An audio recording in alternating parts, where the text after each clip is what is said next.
Good evening and welcome into 88.3 The Buzz, live from St. Bonaventure University. You're listening to the Director's Cut with Nic Rohloff and Tyler Smith.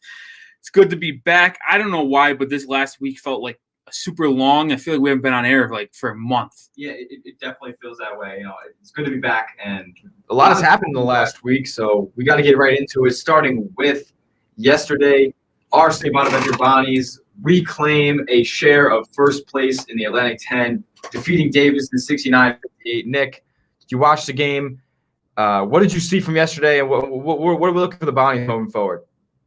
Well, I watched the game, and then when I was watching, I was like, they're teasing me. They're showing me their potential. We harp on it almost every Monday when it comes to the Bonnies.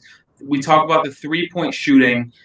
And they teased us again. They shot 11 of 21 like they did against LaSalle. And then you're like, okay, this team, they shoot the three even half as good as this game. They're going places. But it's not always smooth sailing. It's not always consistent like yesterday. And, I mean, Kyle Lofton decides to make threes some days. Sometimes he doesn't. But it's good to know when he decides to make threes, it comes in trips of threes. Yeah, Kyle Lofton, he hasn't been particularly impressive by any stretch from three-point range this season. But yesterday went 3 of 5. You can't complain. When he's hitting shots, the Bonnies are much better. So if that can continue, then yes, we have a chance and a path towards March Madness. And that's really what the goal is right now. Obviously, winning the Atlantic 10 tournament is every year's goal. But at sitting at 11-3 now, we are potentially looking at an at-large bid in the NCAA tournament. Pundits around college basketball selection, nerds, have us about 10 spots over the cut line so far. So that would put us at about 11 or a 10 seed, barring another bad loss before the regular season ends. Nick, what is the Bonnies' path to an at-large bid? Well, it's quite simple, I think. It's take care of your business. It's not. It's obviously harder done than said, but you got Davidson again, which is, in my mind, if you show me this Bonaventure team, what they did on Sunday, I expect them to take care of business in Davidson. I know it's tough to beat a team twice in a season, let alone 2 times in 4 days, but then they got should be cakewalk on Friday, but this has a trap game written all over it. It does. Especially in between Davidson and Dayton. George Washington just had a huge win over Rhode Island this past weekend, so they're riding high, and they've nothing to lose. Listen, I could get into Rhode Island because they're you could do a Benjamin Button series on how weird that team is. But then you got George Washington on Friday. That should be a win. And then Dayton, I believe, Monday. That's going to be a tough game.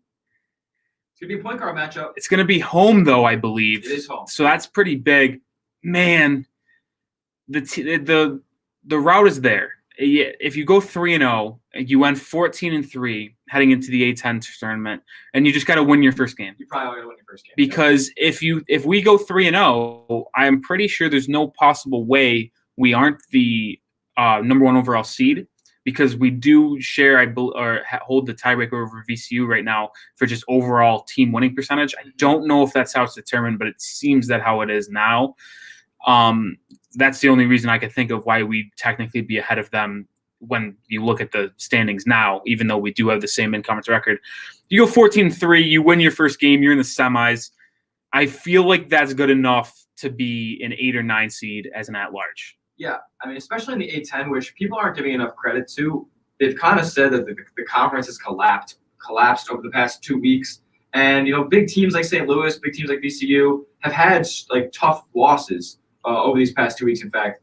And, the Bonnies, they haven't had any loss below quad 2, and we only have 1 loss in that fraction of the net rankings. Our other losses have come in quad 1.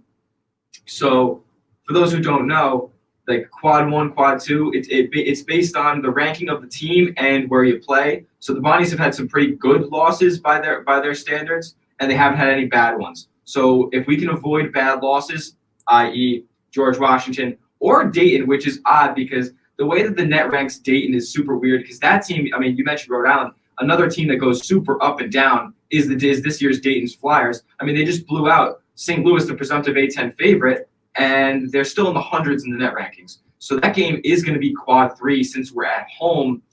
That would be a brutal loss for our tournament hopes. Yeah, in the net rankings, you just mentioned how weird it is when it comes to Rhode Island because that's a quad 2 loss, which they're not good. Yeah, they're not very good.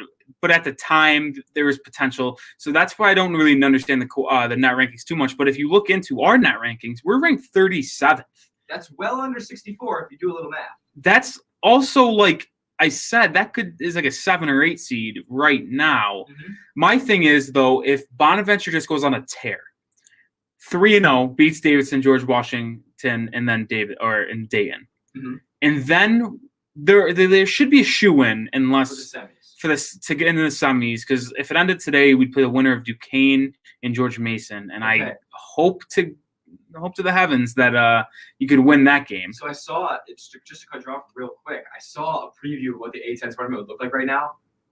We wouldn't catch any of Davidson, St. Louis, or VCU or Richmond on our side. Really? If the A10 happened today, the best 2 teams that we'd be playing are Duquesne and UMass. I must have seen something wrong. I thought Richmond was the 5 seed. Oh, maybe Richmond is on our side, but I know for a fact VCU and St. Louis, 2 teams that and Dayton, 3 teams that are likely our kryptonite, are on the other side. We gotta hope as Bonaventure fans that the Bonnies can keep the number 1 overall seed, because I find it hard to believe that St. Louis will lose again. They'll hopefully don't become the 4 or 5 seed. That would kill us. But let VCU, St. Louis fight out over there, and then we'll just hopefully take the winnings. It'll be interesting, though, because what happens usually in conference tournaments, you play 3 days in a row, and if you could scoop by, blow a team out, and then have the other 2 teams be physical, have a tough game, you'll have an advantage. But obviously, because COVID precautions, they want to make sure there's enough room in case there's a week between the semis and the championship game. Okay, so we would be playing. So we started this whole thing yesterday. Bonnie's have 4 games in 8 days. That's more than they've had in any stretch this season. Dayton was actually moved, so it's maybe 4 games in 9 days now. I didn't recheck the math, but Dayton was supposed to originally be on Sunday, so that would have been 4 games in 8 days.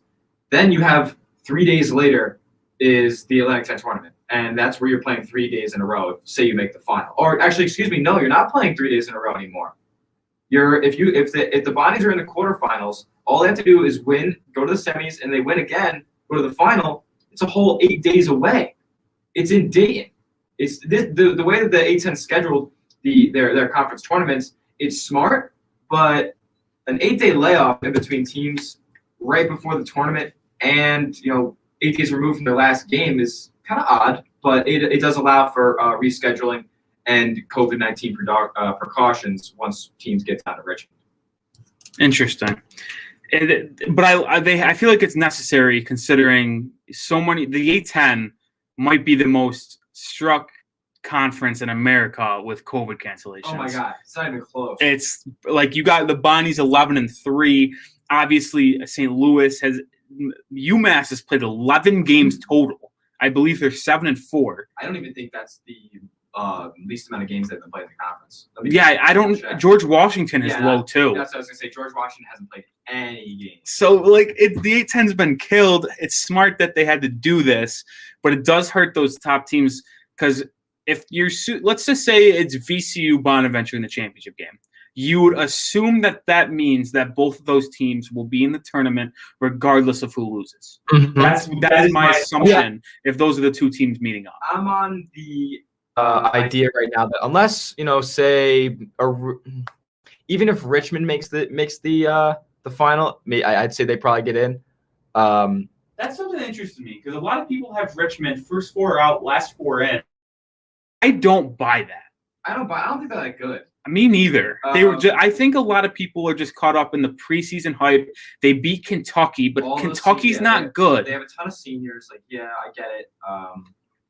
But I mean, unless a team say Dayton runs the table and they make the A10 final, they're not making it. No, yeah. So that would be a bid steal. Exactly. It would be a big. It could steal someone from the A10s. Oh, absolutely. So this is what I'm saying is that the A10 currently is a 2-bid league. Whoever wins and whoever makes the final, unless a team like Dayton makes the final and say loses. I think that could be a 1-bid league, and we could be looking at another A10 struggle. I think the A10 is minimum 2, maximum of 4. Oh, I don't think we get 4 anymore. I think that's like I said, maximum. It would take a lot of it'd have to It would be very situational, unbelievably, because you'd think those 4 teams would be St. Louis, Richmond, VCU, and Bonaventure. Correct.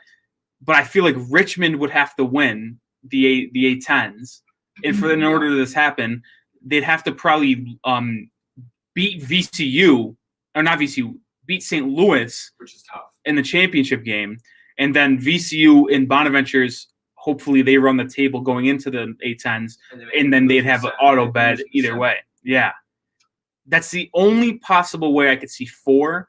But there's obviously one team is obviously making it from the A10, and if it's one of those 4 teams, those other 3 teams are going to be either well in. When I'm talking more of just Bonaventure, that'd be well in if they can do their job. Or the St. Louis, Richmond, last 4 in, first 4 out. They're all there. It's really close. I mean, and that's a huge if for St. Bonaventure. I mean, they need to run the table the rest of the regular season. They can't afford the loss to Dayton, and they especially cannot afford the loss at Davidson tomorrow, as that moves down to quad 2. So that would move into another quad 2 loss for us. Looking at the bodies right now, I mean, the 3-point shooting yesterday. It's great that we have it. It's great that we got it yesterday against Davidson, and I hope it can continue. But obviously, shooting 50% from 3 as a team is not a plausible statistic to be riding on for, especially when you're doing it for the first time in late February. So the good part is, I think we're a great matchup for Davidson. I think we're going to get it again on Wednesday. Some constituents of mine do not believe the same thing. Looking at you, Tom Sipe, I see you in that room over there. But I think the Bonnies match up great against Davidson. You saw it yesterday. Davidson doesn't drive the ball. They don't really run fast breaks unless they get a clean turnover. So you're not going to outrun the Bonnies. We're going to be defending them around the perimeter, and we're going to be playing our own style of offense, obviously, because I don't really think Davidson's defense is particularly that great either. So in playing Davidson on Wednesday, we have to hope for 2 things: some semblance of our 3-point shooting that we had yesterday, and we hope that Davidson does not replicate how we shot yesterday, because that's their entire game. They shoot 3s and they live and die by it. Yeah, and luckily I wouldn't say they died by it, because they made 13 of them. Oh yeah, they shot 1% lower than their season average of 36. So they were chalking, they were chalking them in the last couple minutes. Think about this though, we said they live and die by 3. They made 21 field goals, 13 of them are 3s. That's crazy. They only made 21 field goals in an entire college basketball game. And if you told Davidson that you and Bonaventure would be only separated by 2 3-pointers made, Davidson would have probably conceded the game. Oh yeah, because that either means they went ice cold or Bonaventure got hot, which is what the case was. But I want to look in depth before we take a break and go into more college basketball. Jaron Holmes, he had a big game yesterday, and I think this game yesterday was more impactful than his 38 against St. Joe's. Okay, elaborate. And I'll tell you right off the bat, we needed this win, and we needed the St. Joe's win. It was just much more plausible off the rip. That's what I'm saying. I think if you take away Jaron, finds a way to win. You take away Jaron's 19 and 11 and just minimize that to half of it, I don't think we win this game. Jaron's 5 threes came in big spots, and here's the big key that I want to touch on. Look at the personal fouls. Thank God. He had 0. What has been Bonaventure's problems when they've lost 2 out of the last 3? I honestly, him getting 2 fouls in the first 2 minutes of the game. Wow. He had 0. And that's the key. If he can play in the early parts of the game and not have to worry about foul trouble, maybe this is what we get from Jaron now on, because he has been struggling a tad in the past 2 weeks. Genuine smile on my face. That was the first time I saw that. I had no idea. I knew he didn't foul out, and I knew he wasn't in trouble, but I didn't know he had 0 fouls the entire game. That is awesome. I am elated to hear that. Now, now I think we know. Do we know that he's the second option on offense? I think we do when he's not in foul trouble. It's interesting, yeah, because I thought over the past 2 weeks, Jalen Attaway he progressed into that number 2 role, and then yesterday he probably had his worst game in I can't even remember how long. It was 3 of 10, only 8 points. I mean, I don't remember the last time he's been held to that. I mean, what changes more, the NBA MVP conversation or St. Bonaventure's second score? It is 100% St. Bonaventure. It's ridiculous, score. And we only have 4 options. They just rotate every single week. It's crazy. Kyle will basically give you 14 almost every week. It feels yeah, and at least 6 assists. He's always dropping dimes. And then one day, or either day, Jalen Attaway could have 20, Jaron Holmes could have 20. Dom can have 20. Oshun maybe can top out at 14, 15. But Oshun has had 20-point games. I don't think once he faces stiffer competition, once we get to the A-10 tournament, once we get to potentially March Madness, that he won't have that possibility. But when we're playing teams where he has the ability to have a mismatch or get his inside presence felt down low, then yes, he has that ability. But those other 4 guys all have the ability to create their own shot. And we've seen it week in and week out with the different matchups of who's our second scorer. Yeah, and that can help you when it comes in the tournament time because the opposing team needs to game plan around more scores than rather just key in on 2 or 3. Mm-hmm. But that could also hurt you if it's a double-edged coin there, double-sided coin. Well, that's what I'm saying. So it's like, where's the pecking order? There has to be an established pecking order, or else guys are going to get complacent and not be as aggressive as they might be in a game where they hit their first 3 shots. Now they're hot. Excuse me. Now they're hot, and then they keep continuing. They keep putting their head down, taking the ball to the basket, shooting. Being aggressive with the basketball. Is that going to happen once we get to the tournament? Are guys just going to be too unselfish? That could be something that raises concerns as well. We're happy with the win. We needed the win. We're going to continue. And, we got another game tomorrow night or in 2 nights. So yeah, and before we had the break, I wanted to see if you had the same opinion of this.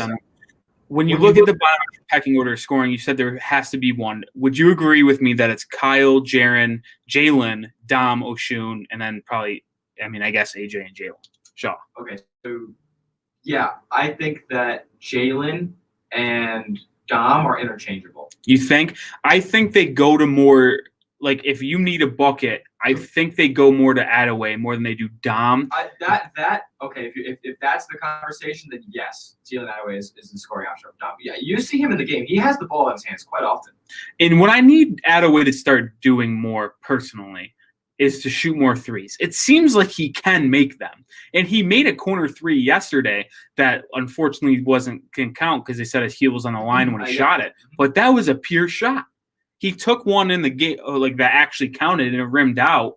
But I feel like if he, when we mentioned this a month ago, if he could just shoot 34% from 3 and just in the corner, we would be such a better team to space the floor because of his athleticism and his rebounding.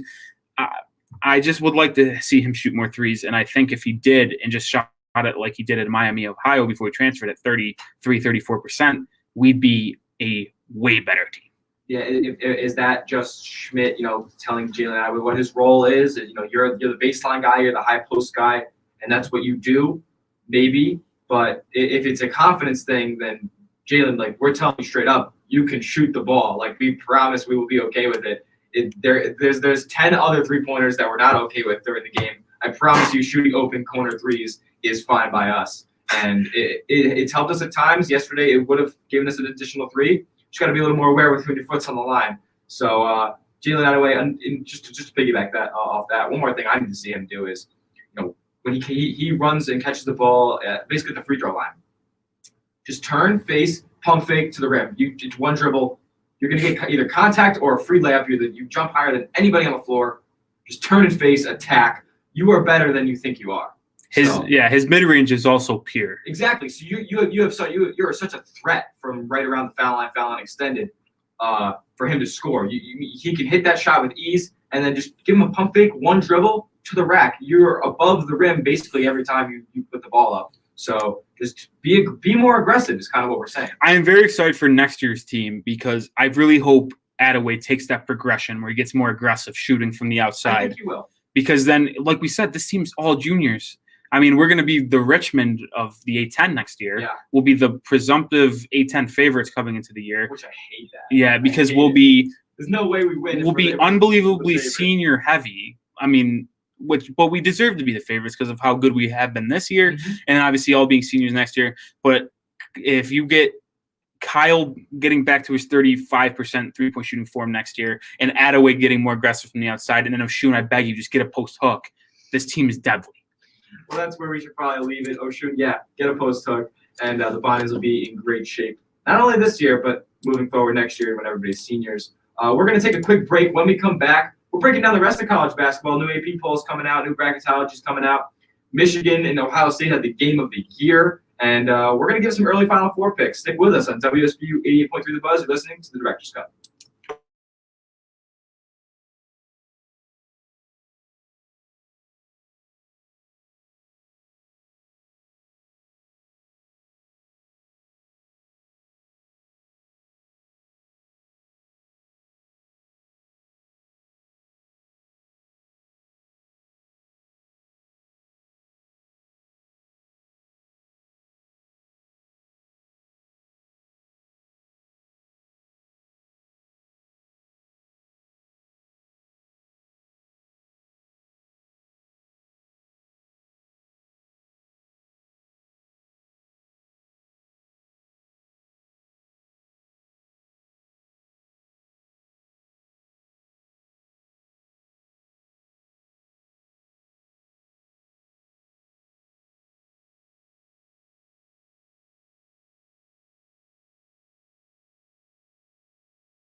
Welcome back into WSBU 88.3 The Buzz. You're listening to the Director's Cut with Nic Rohloff and Tyler Smith. We talked about the Bonnies before break, but now we got to get into the rest of college basketball because 3 weeks away from the selection Sunday. Yep. I can't believe it. It's college basketball season's kind of flown by, but it's been such a fun ride. I mean, we have like such a bunch of teams who are never really perennial powerhouses who are basically dominating the top 10 of the AP poll this weekend. I want to start with the basically two teams that are in that competition that are usually regarded as football schools. Michigan and Ohio State played the game of the year this weekend. 92-87, Michigan came out on top, and it was just so much fun end to end. There were 6 ties in the second half, and every time I checked the score, because I didn't get to see the first half, however, I did watch it afterward. It was just a great game end to end. Every time I checked the score, it seemed like the game was either tied, a 1-point, or a 2-point lead between either team. It was a back and forth. What Juwan Howard called it was a boxing match. It was great to watch, and it was great for college basketball, great for Sundays, which are now empty due to the end of the NFL season. Yeah, and next Sunday we got a doozy too. I already looked ahead. I'm just too aggressive. Ooh. I mean, we're going to see Ohio State and Iowa play. Oh, yes. I hate to mention Tommy Sipe again, but Tommy Sipe's Iowa Hawkeyes play next Sunday. Yeah, they got the ringer this week. Yeah. They're going to play Michigan Thursday and then Ohio State Sunday. Yes. Wow, that's a brutal schedule. Anyway, let's get back into this game. I expected Michigan to win. I did. And I saw a lot of people actually on Twitter calling out Michigan, saying they had a little bit of a cupcake schedule to where they are, which intrigued me. They said they played a lot of soft teams, and they've been ducking some of the better Big Ten teams. But this was a prove who you are game for me, for Michigan. Even though it was close, they went into Ohio State and they won, which is obviously a pretty big win. And I mean, the fact that it was in Columbus was huge. And I'm happy, just to get away from this game for a second, the committee in their new rankings, they kept Ohio State 4. I'm glad they did that. I didn't want them to overreact and move them from 4. No. Because I think it's clear that they are a top 4 team in the right now in college basketball. But just the balance of Michigan is something out of this world. I mean, you got freshman Hunter Dickinson dropping 22. He's going to be 17. So good. Isaiah Livers only at 12. A little bit of a down He's going to be amazing. Him, but he's very, very good and has had a lot of tournament experience. He was with the team that made it to the Final Four. When Villanova won it? Yeah, when Villanova won it. So, you know who else was on that team? Duncan Robinson. Shameless heat plug there from Nic Rohloff. But either way, they got experience. They got great experience mixed with great youth. Juwan Howard, another heat plug, but he's just that good of a coach. Listen, when you're in the Eric Spoelstra locker room, man, it just rubs off on you. But let me just say, Juwan Howard, if there were any doubters, he is cementing himself as one of college basketball's elite coaches, and he's going to be there for a long time. A long time. John Rothstein calls him the Fab Vibe. John Rothstein's the man, I tell you. I mean, I know he lost, but the Chris Holtman, more meticulous than a forensics officer. How does he come up with some of these gaffes and sayings about these college basketball head coaches? Mark Schmidt, more with less. I mean, that's the mantra here at St. Bonaventure, and we see it basically every time St. Bonaventure wins a game. But back to Michigan, I didn't really get to say it. Hunter Dickinson's going to be so good. When I say he's going to be, he better not leave after this year, which I don't think he will. That's my question with him, though. I think he's a 4-year guy. You think he's a 4-year guy? Oh, he's such a 4-year guy. He's just been so talented. I could easily see him. I don't think he'd leave after this year, but I could totally see if he has another great year next year being a 2-year guy. Yeah. Okay. All right. Yeah, I could see 2-year guy. That's not the worst assumption for Hunter Dickinson. I mean, he puts up 22 on 8 of 14 shooting, and he hit all 6 of his free throws against an Ohio State team that's very good defending inside. So, I mean, credit to him. Credit to guys like Eli Brooks who sealed the game in the final seconds. I mean, and the bench came out. The bench came out and scored almost 30 points on 2 players, Chandra Brown and Isaiah Livers. Like you said, he had a down game. He still had 12. I mean, it was a great game. Michigan, I hate to say it, but they're in their own tier. I don't know. Did we mention that last week that Michigan was in their own tier? I think I brought it up. It's you got the top 2 in their own tier, and you got Michigan smidged in their own little tier. They are, them in and 4th and 6th. Yeah, and that rings again true. Michigan is above any other team in the top 10 outside of Gonzaga and Baylor, and I don't really think it's. I mean, Ohio State could beat them if they played 3 times in a season. I bet Michigan would go 2-1. But that's obviously not the case unless they match up in Big Ten championship. So Big Ten tournament's going to be so good. There's going to be the bid stealers in the Power 5 conference tournaments this year. Now, I don't know what the deadline is because some conferences were saying that they were going to allow the regular season champion to be the auto bid and not the conference tournament winner. Do you know? I'm sorry to put you on the spot. Do you know what conferences said that? I don't know which ones. I think that none of them have said that yet, but the NCAA is allowing them to make that decision. Yes. A10, you want to do that? Hey. Just, I wouldn't be too mad. Yeah, no, that'd be. I mean, we just have to win the next 3 games. No, come on. They want St. Louis to win it so bad, dude. They want them in so bad. But this Michigan team, I said they're balanced. They just got, and they're sneaky. Michigan, they're becoming a basketball school. Oh, very much so. And not only to the success of Juwan Howard, but to the fault of Jim Harbaugh. It's like we said, they made it to the Final Four a couple of years back. They were, I think, a 3 seed. I want to believe Jordan Poole was on the team. It was the year, if you can remember, Houston. I think in the Sweet 16. Yeah, Jordan Poole was making a ridiculous shot against Houston. Yeah, that shot alone put Jordan Poole in the NBA, and look what he's doing now. He's in the G League. He's in the G League. Santa Cruz Warriors getting clocked around by Jalen Green. Getting buckets of Jeremy Lin though. Yes, that's true. So off topic, but the G League is just, I think, more funny than it ever has been. Yeah. Like with the players that are in there mixed with the actual. When we talk NBA, I'll tell you who another player needs to be sent to the G League. But either way, it's funny that we said that this is the game of the year because last week we said game of the year between Oklahoma and West Virginia. It was them two, right?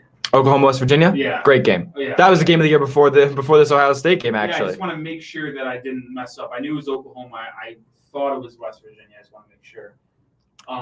But these two teams, and we're going to talk about it in a second, can easily make the Final Four. Oh, yeah. Now, Ohio State is one of those teams that they're extremely deep. They have 1, 2, 3, 4, 5, 7 guys who average 6 points or more. Sorry to interrupt you real quick before you go on, but the funny thing is about this game is that they were mainly a 3-person scoring attack. Yeah, well, Dwayne Washington had the game of his life. I mean, I feel so bad for him. He dropped 30 points at home in the biggest game maybe of his career, and he comes up just a little bit short. But I mean, credit to Ohio State. They played let's not say that like Ohio State didn't play a great game. They did. They played very good. EJ Little obviously had a game that he has pretty much routinely now. So yeah, Ohio State, Michigan, they're two teams that can easily make the Final Four. I would have. We're going to talk about our Final Four picks in a second, and we're not going to, obviously we're not going to throw out any wild cards like a Loyola Chicago of 2018 that'll just make an absolute run. We're talking teams that are established right now, and they legitimately have a chance at making the Final Four.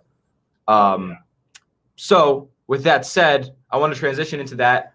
We're going to get rid of Gonzaga and Baylor. We're not going to say that they're locks for the Final Four, but relative to the rest of the country, they're locks for the Final Four. So we're going to give 2 of our teams that we think that should be or that are going to make the Final Four just based off predictions. We don't know matchups. It all comes down to that once the tournament comes out. But it'll be fun to kind of give our predictions to see who's going to make it to Lucas Oil Stadium, Indianapolis, for April basketball. Yeah, why don't you start? Okay, so I'll start. One team I'm going to go with is the Alabama Crimson Tide. Now, you talk about shooting. This team has got it. I mean, you go over to Alabama. Nate Oates, by the way, just today got a 6-year deal. Shout out the UB Bulls for giving him that 6-year deal to become the head coach of Alabama for the foreseeable future.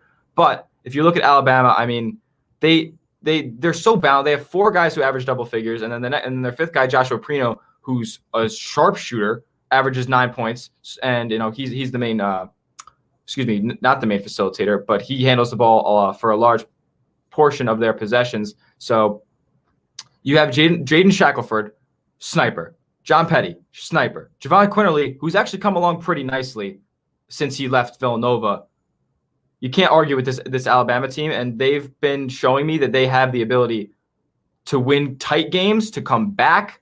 I mean, you saw that game against Missouri. They didn't win, but they won in my eyes. That was a moral victory, if anything. They have wins over Florida, at Auburn, at Kentucky, Kentucky, watch out, bid stealer. At LSU, they won by 30. LSU was a borderline tournament team for a large part of the season. I was really hoping that they would beat Oklahoma, who is another team that I could easily have in my Final Four because I love them as well. But Alabama is just one of those teams where if they get hot, they can get hot for a multiple game stretch, and that's exactly what you need in March Madness. Oh, absolutely. And I'll give you one of mine, and I'm going to actually do a half and half. I would want to say Michigan as one of my teams, but I'm actually going to just throw them out. Yeah, I will. I'm not going to include Michigan either because I think that they could easily make it, but we just talked in length about Michigan, and I don't want to touch on them too much right now. Yeah, but I would throw them in there, and it seems like you would too. Obviously, that would probably be 3-1 seeds, which is rare. So exactly that's why we're trying to get a little creative here. Not exactly to the point of an 11 seed like Loyola Chicago, but not every 1 seed like Gonzaga, Baylor, Michigan, and Ohio State. Absolutely. My team, I had 2 that aren't even in the top 5. I'm going with Florida State as one of mine. Ooh. Depending on and listen, we said this is like outside of matchups. If they don't get paired up in Baylor or Gonzaga's, I can easily see it happening. They have always been such a balanced team. MJ Walker is a stud, averages 13, shoots 46.5% from 3. And they got the freshman phenom, Scotty Barnes. Scotty Barnes is good. They shoot 39% from 3 as a team. I'm telling you, they score 80 points as a team. Leonard Hamilton, shout out John Rothstein, they call him Chief OG. He is a great coach. And I always love Florida State, and I almost they're always, to me, the team that is least likely to be upset because they're well coached, they're balanced. It's hard to upset teams like that. I think they're almost a lock for the Sweet 16, and depending on matchups, I could easily see them in a weak ACC year. I could still see an ACC team making it to the Final Four. So Florida State was actually the team that I was going to pick. Not for the final. No. Let me preface to win the ACC tournament. Okay. And get a higher seed based off of that. Listen, last week before we give you you give your other one, we talked at length on how high I was on Virginia, and I thought they were going to win the A10 or ACC. I'm sorry about that. So sorry about that.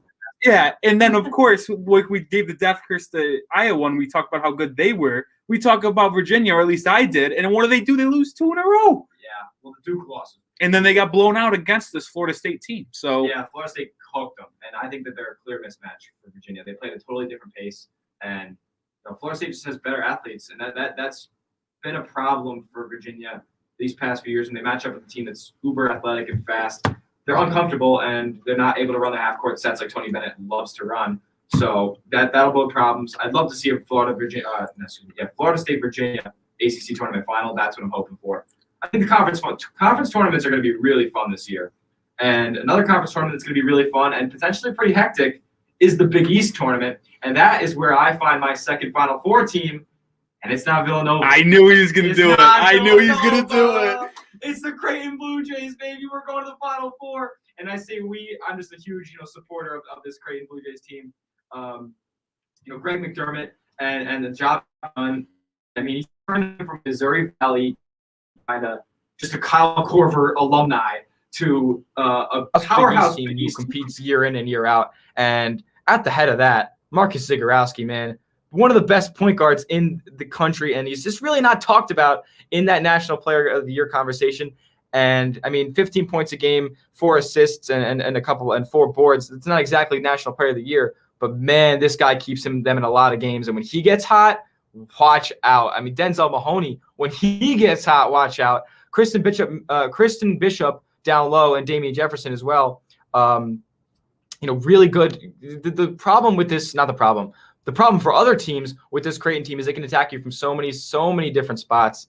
I mean, you look at 3-point percentage, their top 3 guys shoot 35% or more, and then their 6th guy shoots 40%.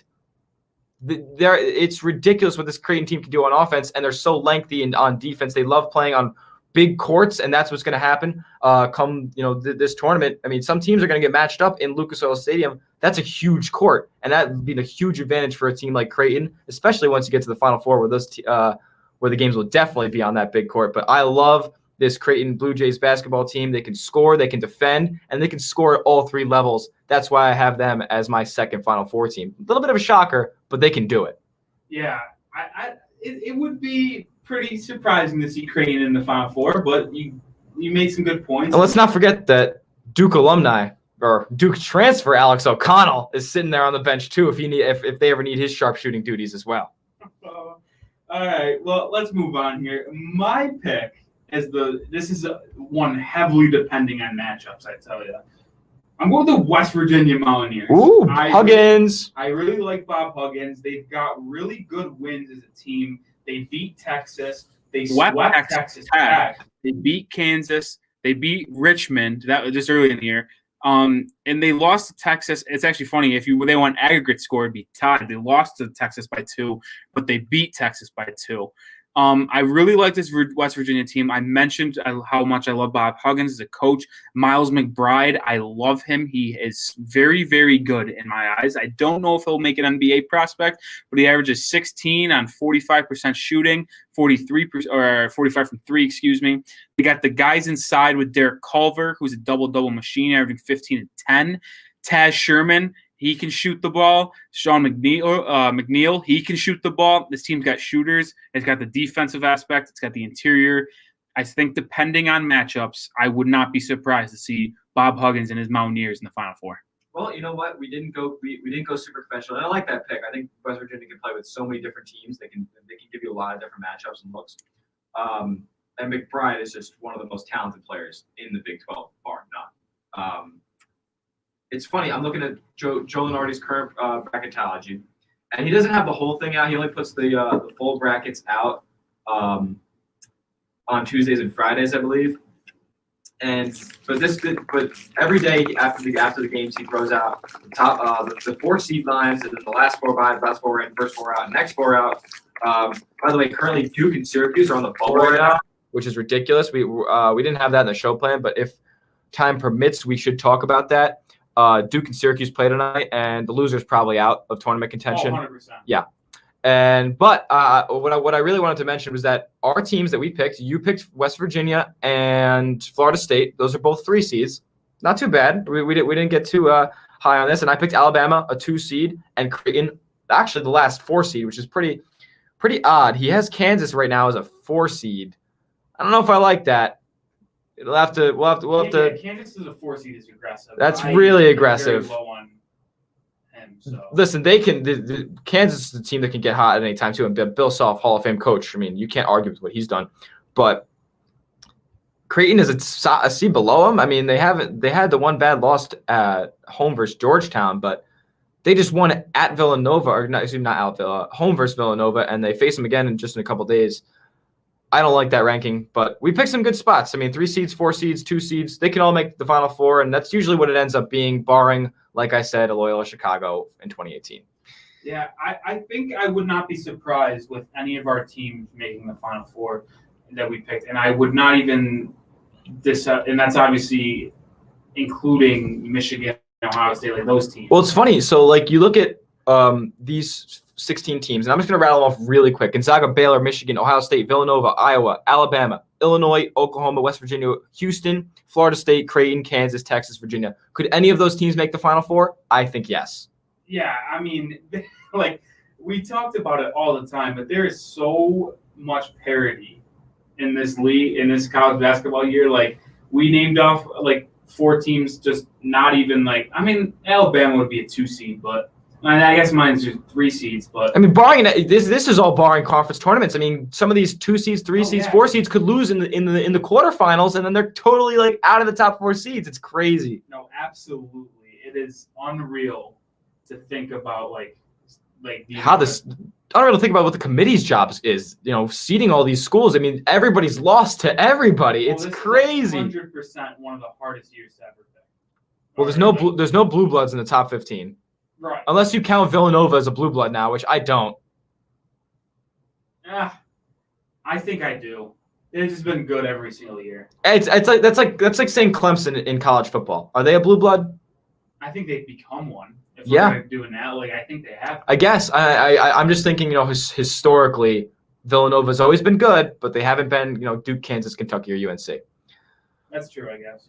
But with that said, you heard our Final Four picks. We're going to head to another break. When we come back, Carson Wentz was traded over the week that we haven't been on the air, so we're going to touch on that a little bit. We're going to talk about the next QB domino to fall, and react to that kid trash talking Cam Newton in his football camp. Didn't like that so much. Stick with us. Listen to WSBU 88.3 The Buzz. It's the director's cut.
Welcome back into 88.3 The Buzz live from St. Bonaventure University. You're listening to the Director's Cut with Nic Rohloff and Tyler Smith. We talked college basketball for the first 50 minutes, and it's time to get into the sport that never sleeps, the NFL. We expected to be talking about this last Monday, but it was delayed a week. Carson Wentz was finally dealt to the team that I think almost everyone thought it was going to happen. Maybe some people thought the Bears, but the Colts got him.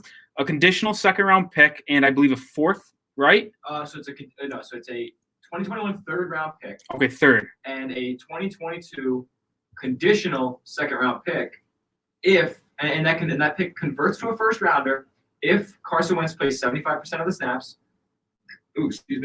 And or he plays 70% of the snaps, and the Colts make the playoffs, which both things I believe are very plausible, especially with that offensive line. Yeah, and I think, listen, I see a lot of people make jokes about Carson Wentz, and yeah, he was really bad last year. Like really bad. But as a Carson Wentz fantasy owner, he was very bad.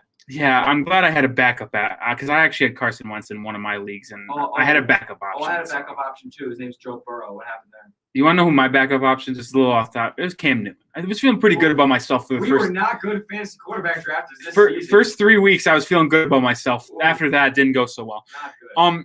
But either way, I think it is a low flyer. Because it's a conditional second, which can turn into a first if he plays. I think it's 70% of the snaps, and they're in the playoffs this next year, or if he just plays 75% of the snaps.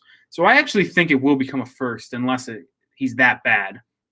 But good offensive line, like you said, good running game with Jonathan Taylor. I think they'll just need to get him a weapon because their weapons aren't great outside of offensive line and running back. I mean, Michael Pittman Jr., T.Y. is a free agent. He was not very good either. But Michael Pittman Jr., his second year, okay, maybe. Interesting. Michael Pittman Jr. actually. Yeah, he just said he won't give up number 11 for Carson Wentz. Which was actually interesting itself. But I don't know. I think it's my question to you, though. Okay. Do you think he'll be better or worse than Philip Rivers? Oh, he's way better than Philip Rivers. Yep. For this team, you think? Mm-hmm. Yeah, well, he's definitely going to add Carson Wentz works really well with the tight end, and I don't know if Mo Alley-Cox is the long-term answer there, although I do enjoy watching former A-10 basketball players play football.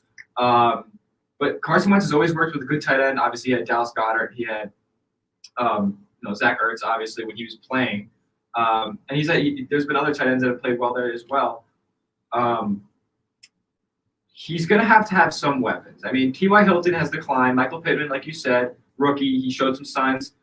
He did score a touchdown in the Bills game, I believe, in the playoffs. So he did. He's got some experience. He knows what it takes to put up some points in the playoffs.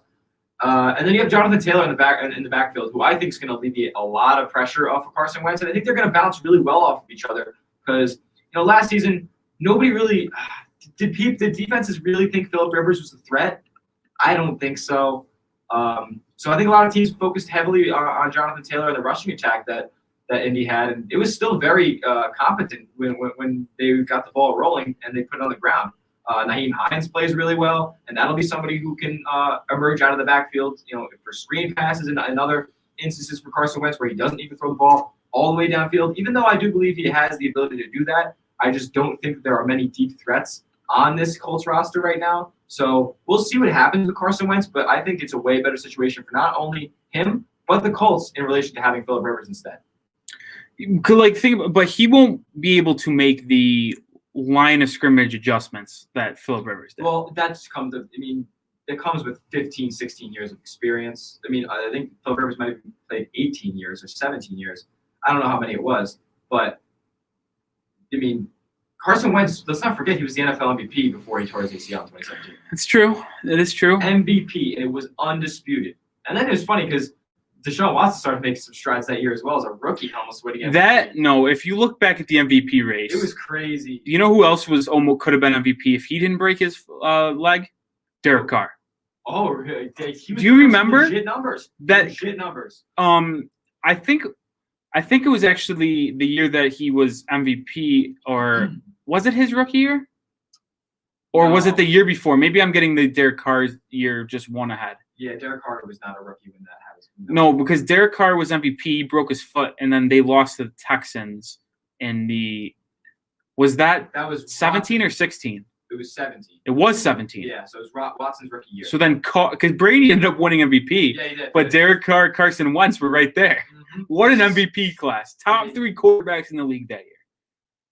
Derek Carr, Carson Wentz, and Tom Brady. I've been a Carr guy for a long time. No, I have been too. I think I sat here last year.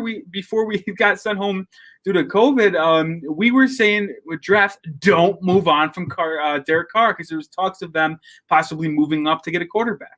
Yeah. The Raiders, will they be looking at another quarterback this draft? They won't. We're getting off topic, but actually, it's not even that off topic because we want to talk about QB dominoes after Carson Wentz. Carr apparently was rumored to be out there. Really? They're getting feelers out there for Derek Carr? There was feelers. There's a lot of quarterbacks that could be moving. Oh, yeah. And we're not even at the start. We've only seen, legitimately 3 quarterbacks have moved? I'm thinking, and obviously Stafford. Haskins, we got 4. I'm thinking Stafford and Wentz. What's the third? Oh, Goff. Okay, yeah. There's a lot of. This is going to be the NFL media and their reporters shaped it out to be one of the most insane quarterback moving free agencies ever, and I think it's actually going to come to fruition. Okay, so I guess we're going to transition to that now. Next QB domino to fall. Deshaun Watson, it has to be. I don't think it is. Is he not getting traded? I don't think it is. You know who I think is going to be next? Cam Newton. Jimmy Garoppolo. Oh, so where does Jimmy Garoppolo go? So he's not a free agent, so he'd have to be traded. Yeah. And obviously, it's going to be tough to see. It'd have to be before the draft, obviously. Absolutely. Because if they're trading Garoppolo, it's most likely in order they're going to trade up now to get a quarterback. Or they could sit there at 12 and either take Mac Jones or hope Trey Lance falls. I don't think Trey Lance will. I don't even think either of them are worthy of shipping out. Or having both quarterbacks on the roster, you would have Jimmy Garoppolo and one of Mac Jones or Trey Lance on the roster. Because Garoppolo is only good for a second at best. Yeah, and the Pats gave up the Pats got a first for him, right? No, it was a second. It was a second. So he's not worth anything more than that. Yeah, it's like he didn't improve his stock since being in San Francisco. He probably devalued his stock because of his contract. I could see him being worth a third. Right? Maybe. I don't know. That the NFL draft picks and how teams value them is so very every franchise differs. So different with how I'm telling you, the person who values first round picks the least is Bill Belichick. Well, he loves trading down from them. Pete Carroll doesn't really care much about them either. So we have 2 head coaches who really just don't care about drafting because they're 65 plus, so they just don't care about 20-year-olds anymore. But who else is in this quarterback carousel that's going to be kind of moving around? You got guys like Cam Newton, who, there's no guarantee he's back in New England. You got guys like Drew Lock. What's the answer in Denver? They still haven't found a quarterback since John Elway. You're so lucky that Peyton Manning chose you because. Oh, they would have wasted that defense. Oh my God! Imagine that defense was playing together for however many 5 years, and they just had no quarterback. It would have been Brock Osweiler. Yeah, that's bad. Brock Osweiler, let's not forget, he did bring them basically to the Super Bowl, and then Peyton Manning just played the game and won it. But going back to quarterbacks, Mr. Trubisky, there's no guarantee he's back in Chicago. And finally, where I wanted to touch on Deshaun Watson, Teddy Bridgewater. Listen, I have been, I think, the most against Teddy Bridgewater out of anyone I know. I think this was because I had DJ Moore in fantasy. And it was good. Yeah, but he's such an explosive guy. Like, give him the ball, let him run, let him get over the top of the defense, throw deep balls. And Teddy Bridgewater can't throw it more than 25 yards downfield without it wobbling or being accurate. So I think the Panthers got to move on. And from Teddy Bridgewater, I don't know how they do it because they signed him to a 4-year deal, now 3 years left. And I said it right away. That was a dumb signing for the Panthers. But apparently they've been rumored to go all in for McCaffrey. That's just not McCaffrey. He would be included in the deal. I don't know if he would be included. You don't think that report was accurate? I don't think. Well, it wasn't a report. It was a thought from this. I don't even know where he was. I thought it was like just a little bit of a rumor. It was a rumor that that the Panthers maybe will offer McCaffrey. I don't think anything was ever set in stone like that would be an offer. But I think all it has to happen for Deshaun Watson to get traded is Teddy Bridgewater. And I'm saying this name because he unfollowed the Panthers on Instagram, Shaq Thompson, and picks. This year's first, next year's first, maybe even the year after's first. That gets you Deshaun Watson. And that also gets Deshaun Watson, Robbie Anderson, DJ Moore, and Curtis Samuel. Well, Curtis Samuel's a free agent. He's probably going to have to walk. I don't think they have enough money to pay Curtis Samuel. How much money is he really going to I don't know, but why would they pay him with Robbie Anderson and DJ Moore? $5 million a year? There's going to be a team out there that offers them a multi-year contract worth $15 million. I think I would not be surprised if he got 2 years, $15 million. Yeah, no, I wouldn't be surprised if he got that either. And he would 100% take that over even 2 for $10 staying in Carolina. The team that would offer them that would probably give him a top 2 wide receiver role. He's not going to find that in Carolina. Yeah, he's not. Robbie Anderson, DJ Moore, they're just too good on the outside for him to really find his role out there. And he's also a slot guy, a guy who can run do jet sweeps and end arounds and all that stuff that wide receivers who aren't outside presences can do. So that is his role right now in Carolina. So we'll see what happens with him. But if I was Deshaun Watson, I'd be like, listen, get me Matt Rule, get me to Carolina. Like, don't forget Joe Brady, offensive coordinator. Exactly. So I mean, there's no reason that we used to think that there were other teams like the Niners. I mean, the Niners probably are perfect. Oh God, if the Niners got them, they'd win the Super Bowl. If the Niners got Deshaun Watson, I might not watch football again. Because that would just be Matt Stafford and Deshaun Watson coming to my division in the same. Well, just think about the 49ers defense, and then if they offered like 3 firsts and like maybe 1 and Garoppolo, obviously. Yeah, 3 firsts Garoppolo, and say that gets it done for Deshaun Watson. That healthy defense. Oh my Lord! I don't even want to think about it. But I do want to say we no one loves talking about hypotheticals more than us. Oh my God! I mean, we should just change our name to the Hypothetical Sports Talk. Though. I mean, it's but so many. Say Deshaun Watson ends up in Carolina. Okay. What does that Carolina team do? Because I saw on Twitter today that our former sports director Joe Sorello said that they would rival the Brady Bucks. Okay. I do not agree. They'd be the most electric offense possibly behind them, and the Chiefs would be the most electric offenses, no doubt about that. And the Bucks, but I don't think their defense could hold up. The Panthers' defense isn't there for me yet. It's not there for me yet either. Their secondary is brutal. I mean, Dante Jackson's the only guy who I can even attest to having a decent NFL career so far. They're all also very young. You just got Derek Brown. I mean, the defense, the front seven's getting better, and if you can keep Shaq Thompson, I don't think you would, but if you can, then he's still there. You still have Jeremy Chin, who I think is pretty good. Brian Burns on the outside is good. And you also drafted Yetur Gross-Matos, who I wanted in Seattle. Yetur Gross-Matos, baby. You dropped him. I mean, you got him in the second round of the draft. So, I mean, they're building a defense out there. And Matt Rule, obviously, it's his first year head coach. They weren't that bad. I mean, 5-11, yeah, that's bad. But like this roster, if you really look at it, Christian McCaffrey barely played the entire season. Yeah, he only played 3 games. He only played 3 games, and this team still won 5. And I could pretty much tell you it's Jets roster capability level outside of Bridgewater and the 2 receivers. It's just as good as the Jets roster outside those players, and they still won 5 games. Yeah, the Panthers would be probably one of the most entertaining teams in the NFL. And I've actually been saying that if the Bucks, before the Bucks became this powerhouse that they were down the stretch, winning their last 8 games, I was saying that. Listen, you add another piece to this Carolina team, they're going to be up there because the Saints are not making the playoffs next year. I'm giving you that bold prediction right now. I don't think it's bold. I saw someone go as far as saying, and this was a real life analyst. Like this isn't some Twitter troll. He gets paid to do this. Yeah. Okay. That if I had to make a bold prediction, the Saints go at 2-14. They are so capped. They have so much money committed.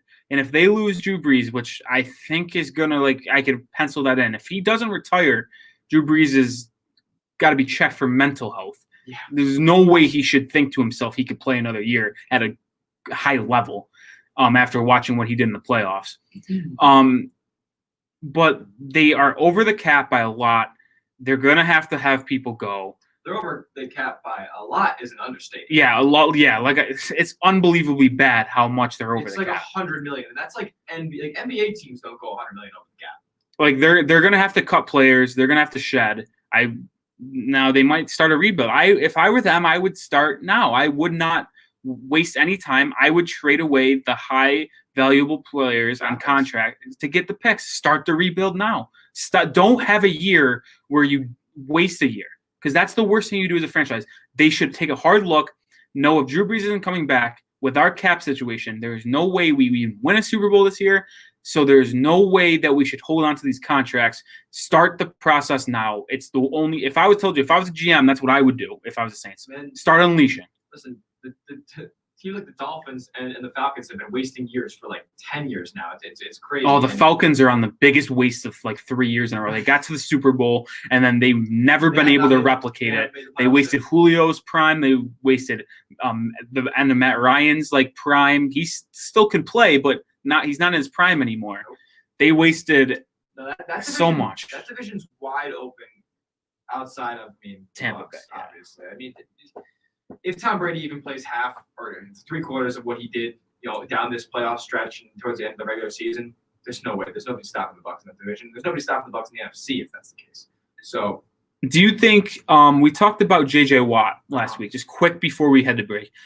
If J.J. Watt goes to the Packers, does that change anything for you in Green Bay? No, it doesn't. It doesn't at all, actually, because I think that Preston Smith and Zadarius Smith are right now better than J.J. Watt. Okay. So, but that's just like an added guy. Absolutely added guy for depth there, and it would really benefit more than anybody. It would benefit J.J. Watt for not having to play 75% of the snaps that he has in Houston for the past 10 years. And back injuries, shoulder injuries, leg injuries. It's been everything for J.J. Watt, and it would be really nice for him to sit on a contender, still make that impact, but not have to have as much of the load on his back. Yeah, and we just staying in that division. We talked about the Bucks free agency decisions last week. That team is going to have an intriguing offseason. Oh, wait, we talked about it after they won the Super Bowl, all the players that they would have to, make decisions on this offseason. If they could keep even just like 3/4 of the players, then I would not pick anyone out of the NFC other than them. Couldn't do it. 100%. And you're totally right, except for the Seattle Seahawks. You're right, but they're not going to have Russell Wilson. Oh, yes, yeah, they're not going to have Russell Wilson. That's right. We're trading him away for a bag of chips.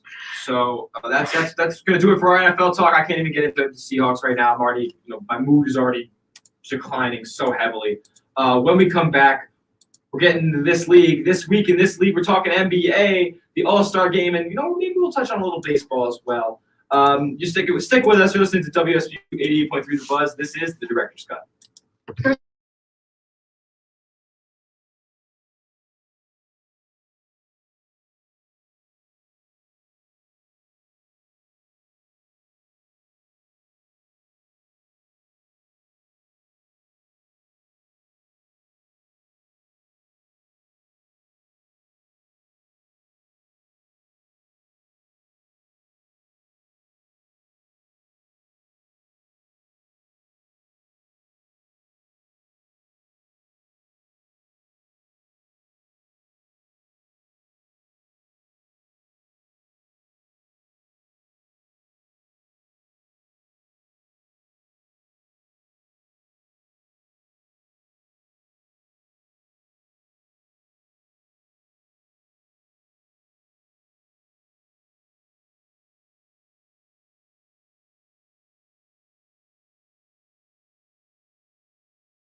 Welcome back into WSBU 88.3 The Buzz, live from St. Bonaventure University. You're listening to Director's Cut with Nic Rohloff and Tyler Smith.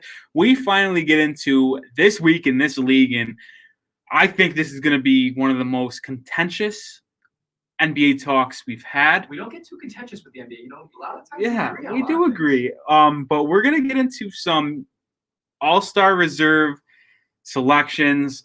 We've already previewed that pre-show, and there's already some bold thoughts occurring and brewing over into this time. So stay tuned for that. But we do have to talk first about the game of the weekend last night. The Nets and Clippers played. With the Nets were minus KD in LA and still pulled out the win on the backs of James Harden and not Kemba Walker. I was getting ahead of myself.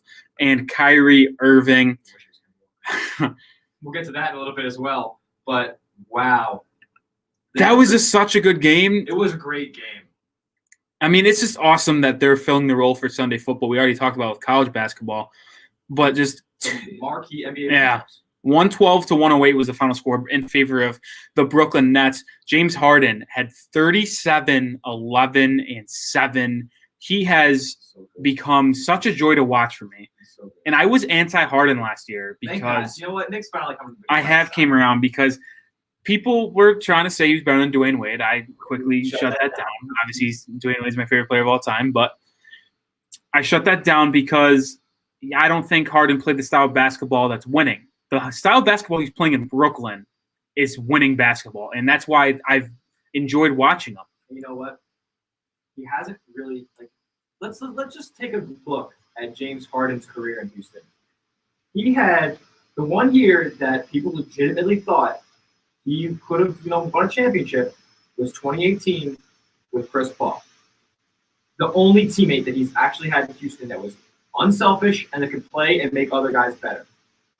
He did not have any other teammate that could possibly make his job easier and could make other players better other than Chris Paul, and that was the one season where they actually had a chance to win it all. Now, he's with players. Granted, it's Kyrie Irving and Kevin Durant, but the rest of the team competent as well. You watched Bruce Brown last night? He was playing out of his mind. Joe Harris played good this year. Joe Harris, absolute sniper. I mean, every team wants that guy. The Nets, and DeAndre Jordan is suddenly playing defense. So James Harden is elevating teammates in Brooklyn that he actually probably did in Houston, but the media was just so against it because he took 40 shots a game because he had no help that it was the narrative was turned on him. Now he's on a good team in Brooklyn, and everybody thinks he's some sort of basketball savant that I've known that James Harden is since his days in Houston. He's probably the second best pure scorer that I've ever watched in my lifetime. And guess what? The first best scorer I've ever watched in my lifetime is his teammate now. So let's talk about it. And that's the current favorite to win the title. Oh my God. It's not even close. And I predicted it. I'm going to toot my own horn here. I predicted it before the NBA season that the Nets would figure it out. And I actually said this before Harden came on the team. So I don't know if it's if that's a skewed prediction now, but I'm sticking to it. The Nets were my preseason pick to win the title. You just don't have Kevin Durant on your team and not have a chance at winning an NBA championship. That's just plain and simple. Unfortunately for Sports Talk, both of us predicted the Nets to win it. We actually did. Yeah, we did. You actually had the Warriors before Clay's injury, so we will preface with that. Changed it to the Lakers. Changed it to the Lakers. I had it with the Lakers. Did I have it with the Lakers or did I have the Clippers? It was either one. I want to see a Clippers Nets because to be fair, KD Kawhi is so much fun. The Lakers, they are a really good team, but I think the Clippers just match up better because of Paul George and Kawhi's wing, the ability to defend on the wing. Mm-hmm. Because AD will get his inside, but I'm sure the Nets will trade twos for the threes they will make. And I mean, listen, I want to talk about, I don't want to ever mention the bubble too much, but when people talk about the bubble and say like, oh yeah, the Clippers choked, if the Clippers just kept playing through the All-Star break and to the regular end of the regular season and through the regular playoffs, say COVID never happened, there's no way. I'm telling you right now, there's no way that Denver would have beat them. Yeah, I mean, there's no chance. The bubble is a wild place. Wild place. Was averaging 35. Jamal Murray was putting up 50 points nightly in the playoffs. People legitimately were expecting T.J. Warren to continue his 25-point per game scoring, and obviously that didn't happen. Has T.J. Warren even played this year? I don't think he has. Oh, he hasn't even sidelined with injuries. Oh, okay. Then I don't watch. I'm not gonna lie. I'll be straight up. I love the NBA, but two teams I never watch ever unless they're playing the Celtics. Pacers and the Spurs, man. I just don't watch them. Spurs are a snooze fest. But the Spurs are a playoff team right now. I know we're getting sidetracked. Playoff team, like a good team. Yeah, like really good. Greg Popovich is back to form. DeMar DeRozan's tired of losing. But yeah, you mentioned the Lakers and the Clippers being a better matchup. outside of LeBron and AD, and I'll give you Dennis Schroeder. What does this team do? What do the Lakers do? I don't really know what they really provide. Kyle Kuzma's not good. Markieff Morris is the worst of the two twins. The Clippers have the other one.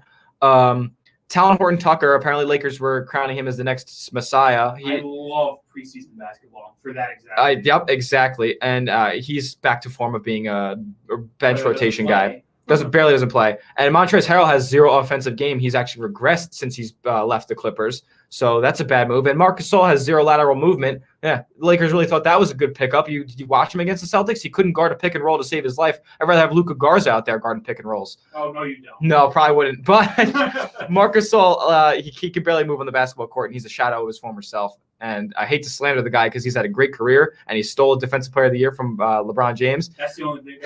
That's the redeeming quality of Marc Gasol. Favorite moment. Absolutely. But outside of LeBron and AD, and AD's hurt right now, do we know if he will re-aggravate that injury again? God forbid he does. This team is not a championship winning team. They're not the same as they were last year, and people argue that they got better. I don't see it as that way. I think they had veteran presences last year on the team. I think Rondo is actually a huge loss for them. And we're not seeing the same Lakers team that we saw last year. 100%. I agree with you. And people said they got better in the offseason. And on paper they did. On paper they did. But the inability to guard interior went down back. Oh yeah. Dwight Howard could defend the inside. Yeah, Dwight. So could JaVale McGee. People sleep on the value that Dwight, JaVale, and Rondo brought to this team. They brought everything, man. They lost a good perimeter defender that could play make, two good interior defenders. They brought in a good interior scorer in Montrezl Harrell, but plays no defense.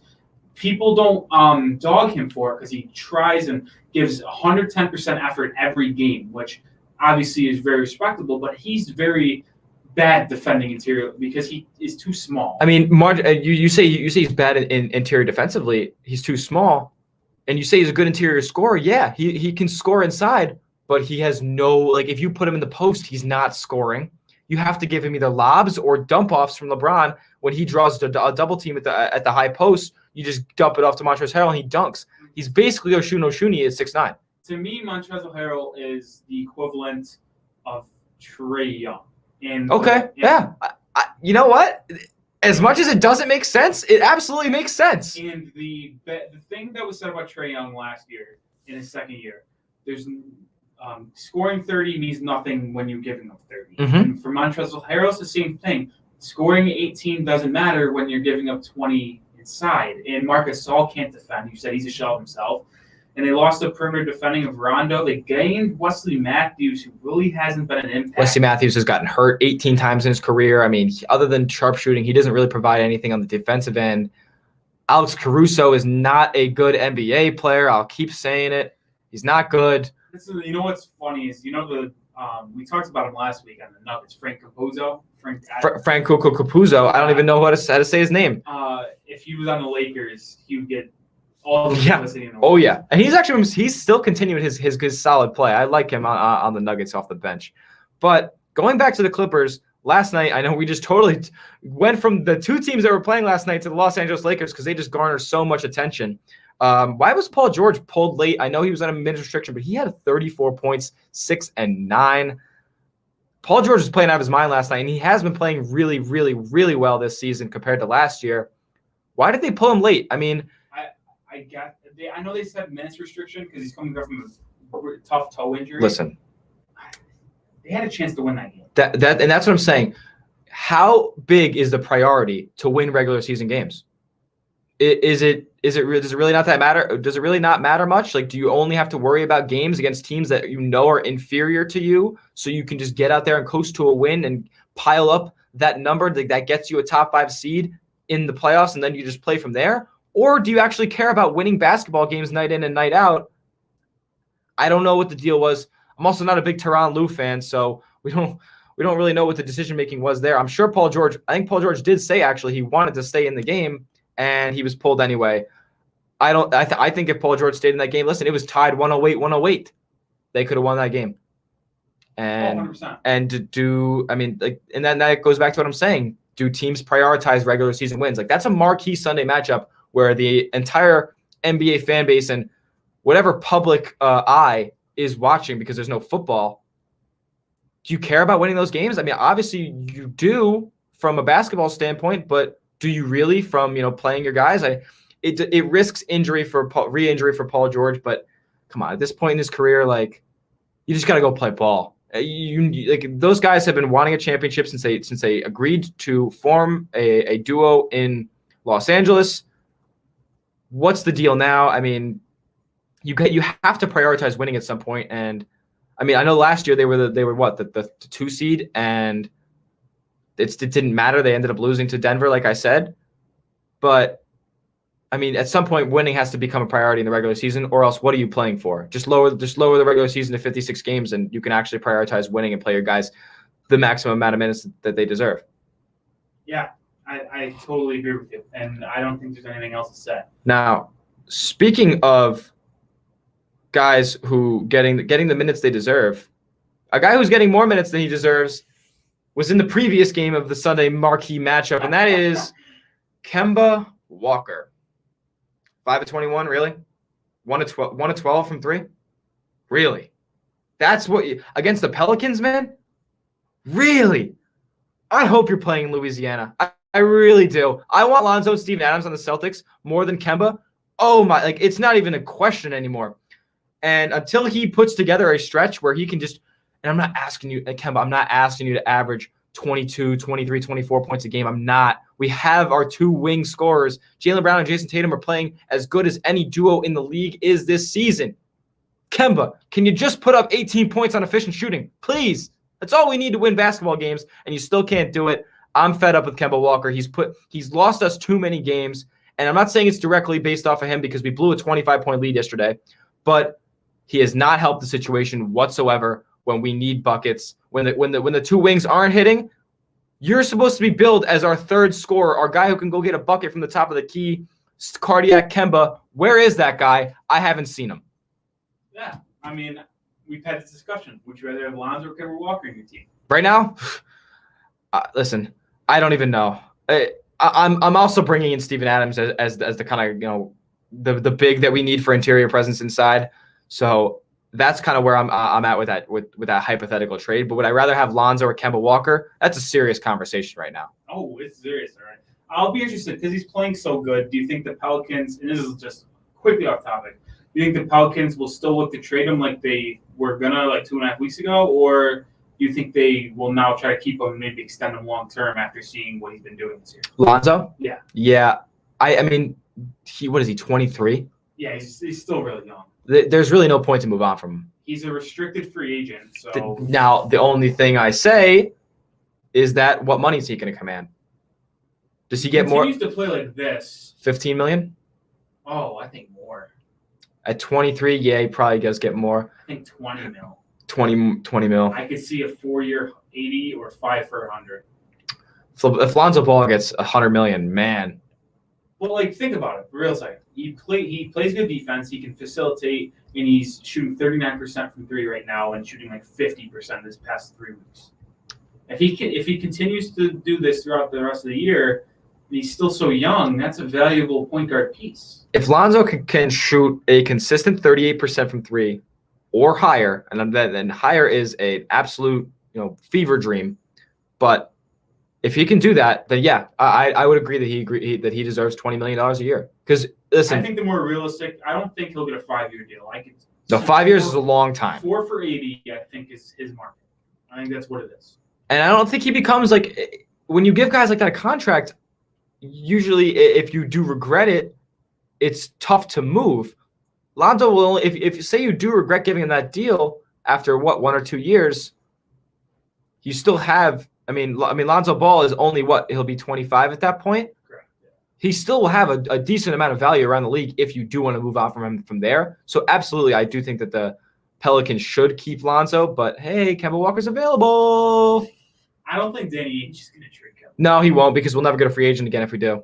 Yeah, ever. I think we mentioned that last week. Is like his credibility would be diminished if he just signed Kemba and traded him. It was like his apparently credibility went down with Isaiah Thomas. Yeah, I guess. I mean, Isaiah Thomas had a basically career-ending hip injury, and we're just absolute demons for getting rid of him. For Kyrie Irving, of all people. Sorry. Also, to move away from the NBA talk just for 1 second, it's official. Syracuse is done. Oh, they lost. With 6:30 to go in the first half, it's 36-14. Ooh. Duke's gonna steal St. Bonaventure's bid. Oh my You're God! a Duke fan. I am, but I'm more of a Bonnie supporter now. Like, I'd rather see a down year from Duke in a Bonnie's great year, so we don't have to worry about them stealing our bid. But listen, Duke is gonna make noise in the ACC tournament. I'm telling you. Bonaventure Bonnies are better than the Duke Blue Devils. You're telling me right now if we play the Duke Blue Devils, we can come out victorious? I think so. Oh, I don't know about that. They're just I think they're way more athletic than us. I think they're deeper than us. That'd be a tough game. I'd love to see it happen, though. I think it could happen if we ended up getting, like, say, I don't know, 8-9. Could that happen? Duke. See, if Duke makes a tournament, it's strictly because of their name and Coach K. I mean, listen, they put together a win against Virginia, and I just want to. I mean, we're totally getting off topic here. Like, Duke's 10-8. What world do they deserve to even be in the bubble? No, they don't deserve to be in the bubble right now. But if they can put together a couple more, I mean, they were 8-8, and then people were talking about, like, is Duke back? Like, what are you talking about? I don't get it. They better not make the tournament. I swear, because they'll make some noise. They're going to be like that Syracuse team a couple years ago who was an 11 seed, and they made it to the Sweet 16 Elite 8. You want to talk about okay? We're going to get into All-Star reserves in a second, but you want to talk about a team that benefited more by matchups than anyone ever. Is that Syracuse team? Oh my gosh! If I can recall, they were the 10 seed. I think they were. They beat their 7 seed. That was the year that Michigan State was a 2 seed with Miles Bridges, and they lost to 15 seed Middle Tennessee State.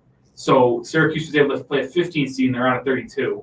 And somehow in the Sweet 16, played an 11 seed Gonzaga team that wasn't that good. That was actually had Sabonis on it, I believe. Yeah, you're right. They were 11 seed. Syracuse edged by them, and then their first real win of the tournament was against 1 seed Virginia in the Elite 8, and then they got smoked by North Carolina in the Final Four. And it's just like an unreal run. Whereas a 10 seed, you played a 7, a 15, and an 11 before you had to play in the Elite 8. Yeah, I mean, that's if there was anything that was definition of March Madness, that's what it is right there. Give me the Bonnies at 10 seed. Let's get that right. Yeah, let's go.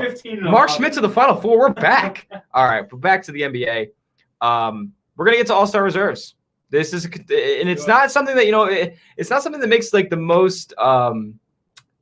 It's not the most meaningful thing that is around the sports world right now, but it's always a fun topic to cover. And there's a couple guys who are leaning towards first-time selections that might not make it. There's a couple guys that are leaning towards eighth-time selections that will make it over these first-time guys. We have our East and West reserve picks for you. Nick, why don't you get started with your guys on the East?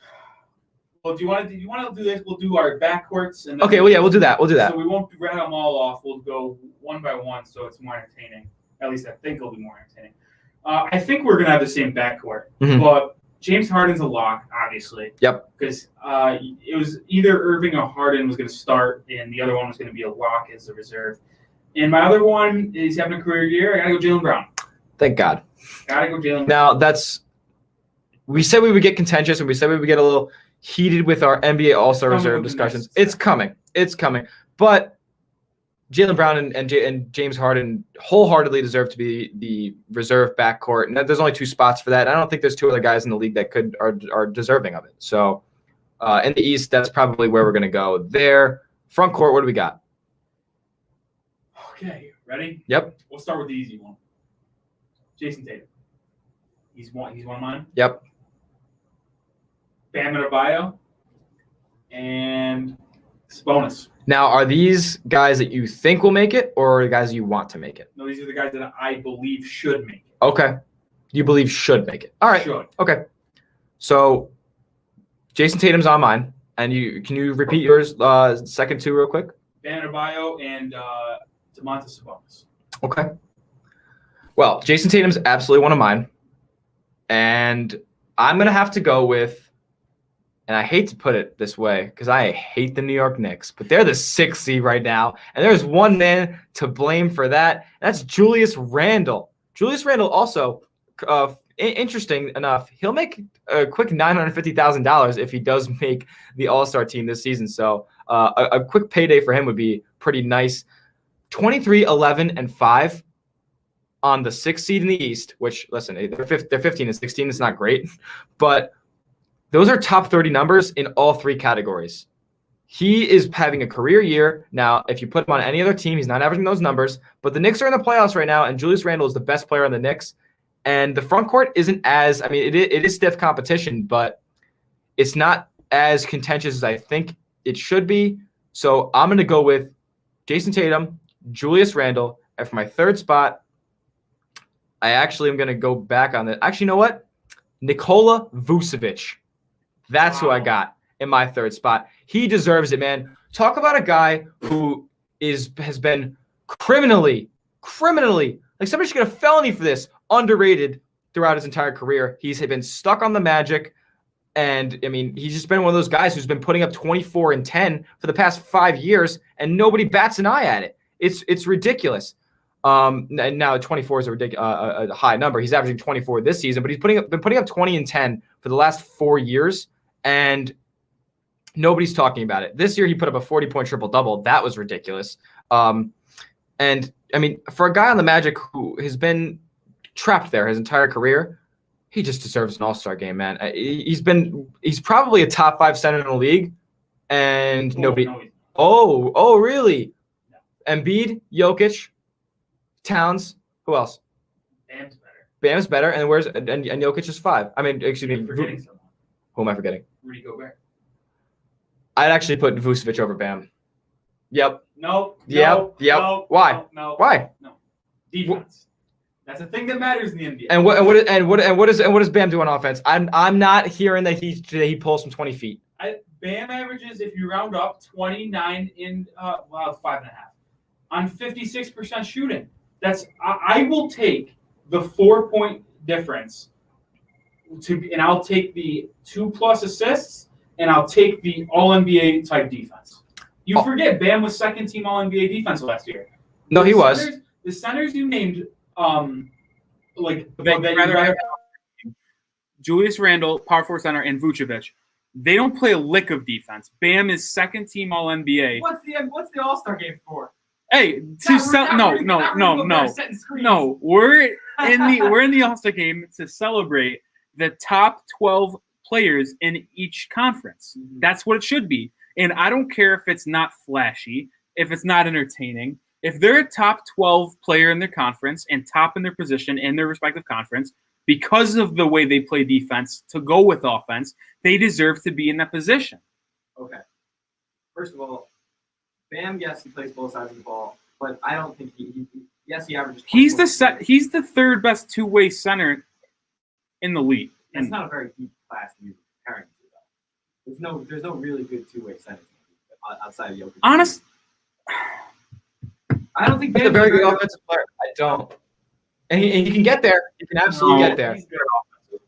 Nikola Vucevic. If you put Bam in the same position, you put Julius Randle and Nikola Vucevic in, he's doing the same exact thing with obviously 1,000 times better defense. And where are the Heat in the conference standings?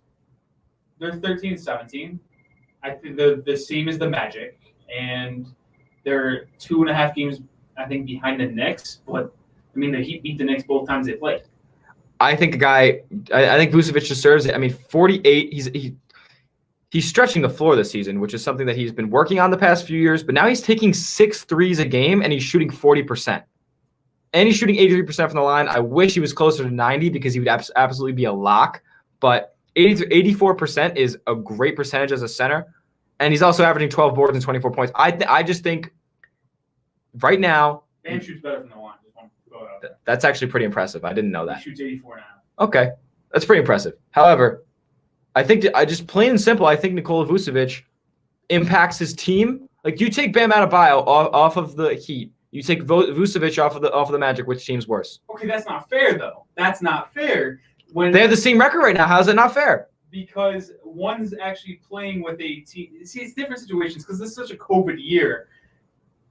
like Jimmy Butler missed like 2.5 weeks. And that's the sides. I mean, Klay Thompson tore his ACL before the season. We never know what's going to happen. I know, but the Magic have been fully healthy outside of Markelle Fultz. That's their team.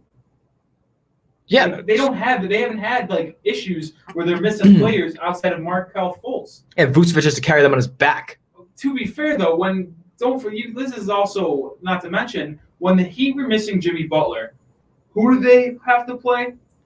Just the best teams in the league. They played the Jazz. They played the Sixers twice.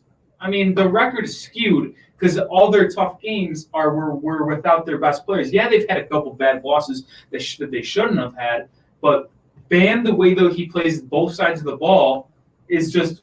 I don't think there's a more impactful player when you talk about what he brings to the team offensively and the team's defensively than Bam out of those three. Listen, I don't want to be arguing about Nikola Vucevic versus Bam Adebayo for too long. I know we're probably not going to be swaying each other's opinions in this situation, so let's just move on to the two wild cards.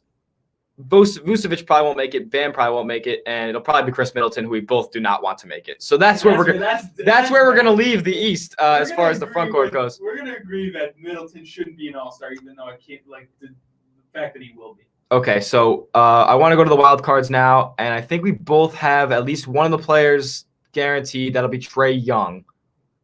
Yep. Who do you got for your other wild card? Zach LaVine. Zach LaVine. And I'll say this with my chest. Top 5 scorer in the league. And I said that Nick said this pre-show, and I'm just not buying it that Zach LaVine's a top 5 scorer in the league. He also thinks that Zach LaVine's a better scorer than Jason Tatum, which. Oh, whoa, okay. No, don't say that. He's gonna bring up numbers. He's gonna bring up shooting numbers now. LaVine averages. You're a box score watcher, man. You don't watch the games, man. 3 more points on 7% better shooting and 4% better shooting from 3. Tatum's had a few games where he had rough. It's not LaVine case also closed. has to do this on a nightly basis as the number 1 guy. Tatum could take a night off and have his other All-Star buddy, Jaylen Brown, go for 30 or 40. Zach LaVine has to bring in every single night. Teams game plan around him every single night. Does Damian Lillard. Does that make him better than Steph Curry? Steph gets it worse though.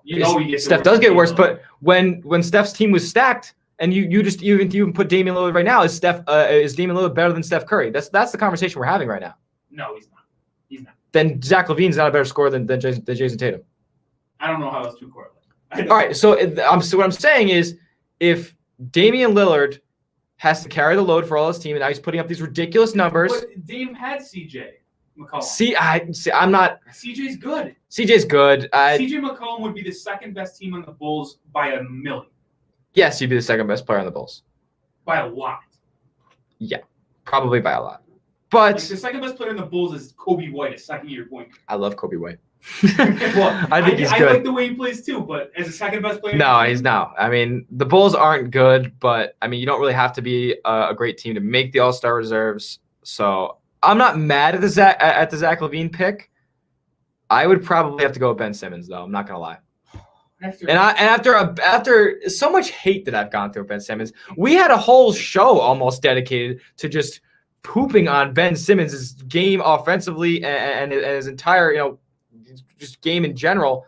Then he drops 41-point triple-double, and we look like idiots 10 minutes, 2 hours later. He still only averages 16, 8. For the best team in the East, though. For the best team in the East, and he showed the ability. Though that Tobias Harris has been more impactful for the Sixers this year than that. Oh no! Oh, you take Ben Simmons off the Sixers, and who's running the point? Who's handling the ball? Curry. Oh, stop it! I'm okay with that. Oh, stop it! I'm okay Seth Curry. You put a single decent point guard defender on Seth Curry, and he's coughing it up 5 times a game. When it comes playoff time, and we'll still be here hopefully. I'm telling you right now, in the playoffs, the Sixers will be better off without Ben Simmons than they will be with him. Say that again. In the playoffs, discarding the first round because they'll play some scrub team as the 8 seed. They will struggle in the second round and lose because of Ben Simmons, and they might be better off without him. Well, we're not talking about the playoffs right now, Nick. We're talking about the All-Star game where guys are making flashy passes and throwing down ferocious dunks, and that's what Ben Simmons does. I mean, he has, as far as points per game goes, yes, he's regressed, but he's still the same passer. He's still the same rebounder, and he's still the same defender. He's actually a better defender than he was at the start of his career. So I'm not going to harp too much on how good Ben Simmons is because I really don't think he's, otherworldly, but I do think he's good enough for an all-star bid, especially when the Sixers sit atop the conference. All right, well, they're getting announced tomorrow, so we'll find out who is more right. It won't be Vucevic, even though I want him to make it. But it won't be Sabonis either. I think Chris Middleton will end up stealing that spot from our two guys. Going to make it either, even though I think obviously I made a pretty strong case for him, in my opinion. Well, you know who won't be making it that we can both rejoice about? Pascal Siakam. That is true. No Raptors will be on the team this year, and everybody can drink to that. We have like probably one of the most and we're still got to get to the West, but we've probably the most disagreement we've had and in the NBA talk. But we can always come back together and hate on Pascal Siakam. It's always something. It's what keeps these sports directors together. I mean, we would be drawing each other's necks if we both had differing opinions on Pascal Siakam. Right, Glad we don't. To the West. Yep. I think I have bold picks. So let's start with you. Who's your backcourt? One's obviously Damian Lillard, but let's see your second. Hold on. Actually, I'd like you to go first because I'm kind of still deliberating here. I'm not going to lie. Wow. Okay. I'm going bold, and this will certainly not happen because he plays in a random team that no one pays attention to. But De'Aaron Fox deserves to be an all-star. He does. He's averaging 22 and 7. Oh, that's not. I mean, listen, that's not the. That's without Fox in that team is poverty. Oof. It's worse than the Timberwolves if Fox isn't on that team, and I'll give you that. But they're still not good with Fox on the team. Does he really? I mean, does he translate to wins? And I know that's not the conversation we're having here either. I just like to see players get rewarded for taking leaps and stuff like that. And I don't know. He's averaging 22. He's shooting 46% for a guard. That's pretty good. I don't know. I said it's bold, but I'd like to see De'Aaron Fox as an all-star. I think it's easily going to have to be Donovan Mitchell. I mean, oh God, it has to be Donovan Mitchell, right? They're the best team in the West. I'm glad you said that because. Were you just forgetting them? I totally did. Okay, so yeah, there throws out Nick's bold prediction because Donovan Mitchell is obviously going to be the West All-Star backcourt. I'm still gonna keep De'Aaron Fox in. I'll just take someone else. Okay. Wild card. All right. And I'll slide in team. Okay. Yeah, it doesn't really matter where we put the guys, but just who's going to make the team. Reserves. They're all reserves. The same players. So yeah, I'm going to take. Lillard and Mitchell for obvious reasons. Who's the one you're deliberating with? Devin Booker. Okay. Yeah, that was definitely who I was deliberating with, but I just kind of realized that. They're the best team in the West. He's averaging 24 and 5. Yep. He's the number one scorer, and I don't love Rudy Gobert, so it's going to have to be Donovan Mitchell. I agree with you. So, in front court, maybe we'll get a little more contentious here. No, I don't think so. It's probably a pretty easy picks, but front court for the West is locks. Is it? Yeah. Gobert is a lock. Gobert's a lock. Paul George is a lock, and I don't think you could put anyone on there other than Anthony Davis.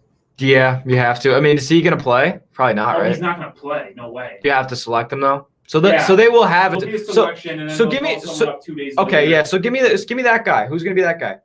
Oh God. I honestly, in mind, if we're going to say these out, I'm gonna switch things and I'm gonna get ahead because those were my 3 front courts. My wild cards were Donovan Mitchell and Zion. Okay. I'm going to slide Zion into the front court. Uh-huh. And then for my wild card, I'm going to take Debo. Okay. So we're not as contentious with this one. Maybe we are a little bit. So I think that the guy who's going to slide in, and he might just make it tomorrow. So there's two players who could either make the team tomorrow, and the other one makes it after Anthony Davis is ruled out. So I'm going to slide in the first one. I'm going to go with Zion. It's the efficiency that he has while it's just 62%. Are you kidding me? And I know he doesn't shoot outside the paint. I know. But Anthony Davis is shooting. And Anthony Davis stretches the floor a little bit, but Anthony Davis isn't shooting over 50%. Yeah, Zion's ridiculous.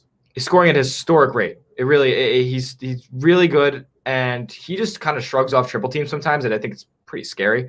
But Zion's obviously showing the world now that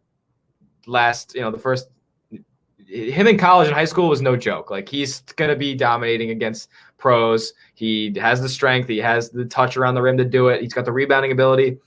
And he pretty much does everything well on the offensive end. Defense, obviously, a little concerning. But, again, that's not what the All-Star Game is about. So the other guy who I had there, obviously I'm saying that Anthony Davis and Rudy Gobert are locks. The other guy I had there is Paul George, who, like we just talked about last night, he's seriously, and I'm like, this is crazy that I just kind of realized this over the past few weeks. He could be going 50-50-90 this year. Oh, he's been so good. 50-50-90. This is Paul George's most efficient year of his entire career. So actually, I'm going to move him up. Paul George is a lock to make the All-Star team. Zion, he'll be the replacement for Anthony Davis.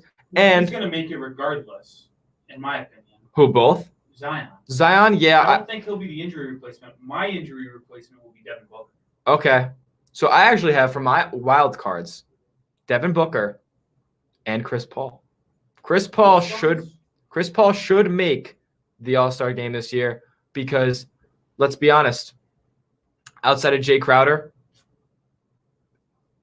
this is the same exact Suns team if you take Chris Paul off of it last year that won 20 games or whatever it was. I mean, not 20 games. He's averaging 17 and 8. That's Chris Paul numbers, though. Like, he's never going to average 21 and 10. I mean, that maybe when he was played in New Orleans and early with the Clippers, but he's never going to average those numbers. He made it last year where he averaged definitely more in the points column, but this season he's on a winning team. They're a top 5 seed in the West. Now, they've had some tough losses over the past few weeks, but they've showed that they can not only score, but something I was pretty surprised about is the Suns can really defend. They're a top 5 defensive team in the NBA right now. And Chris Paul is the spearhead of that. You don't get this production that you've had from Devin Booker and DeAndre Ayton and Cam Johnson and a couple other guys. I mean, Mikal Bridges has taken steps this year without Chris Paul. Mikal Bridges has been very good. You don't take these steps and you don't make all these guys better without Chris Paul. And that's why he deserves to make the final spot for me. I think he edges out De'Aaron Fox by just a smidge. All right, well, there's our Western All-Star reserves. Yeah, it's gonna be a fun game. The one thing about it is that the players aren't really too enthusiastic of playing in the game this season. One of the worst All-Star games, I think. As far as enthusiasm goes. Yeah, 100%. Yeah, probably. They don't want to play in it. Well, the only thing that can salvage the game is the way that they finished it last year with the race to 24. So they're doing that again. What I think they should have done, honestly, is they should have elected All-Stars. You give people the nods. Congratulations, you're All-Stars. Just give them a week off. Yeah, give the NBA a week off. Everybody, hurts me personally, but the problem with that is there's some guys, James Harden, who will take that week off and have a little bit too much fun. So, what do you think the other people are going to do, though? Like the people that don't make the All-Star game. Yeah, they have a week off. Like, what are they going to do? Yeah, I guess. I mean, do they have a week off? I'm pretty sure it's a week. That's tough. That's a long time because they're doing all this stuff in one day. If you guys didn't know, the All-Star game is being played that Sunday, and the three-point contest and the dunk contest and the skills competition are at halftime. Because aren't they? I could be wrong on this. But I don't even know how you fit all that in. It's going to be really interesting to see how the weekend goes. Yeah, it is. All right, well, we're going to take a quick break. When we come back, we finish up the show on MVP mashup, and we give our nightly pick and roll. Stay tuned on the Director's Cut live from 88.3 The Buzz.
88.3 The Buzz, the Director's Cut with Nic Rohloff and Tyler Smith.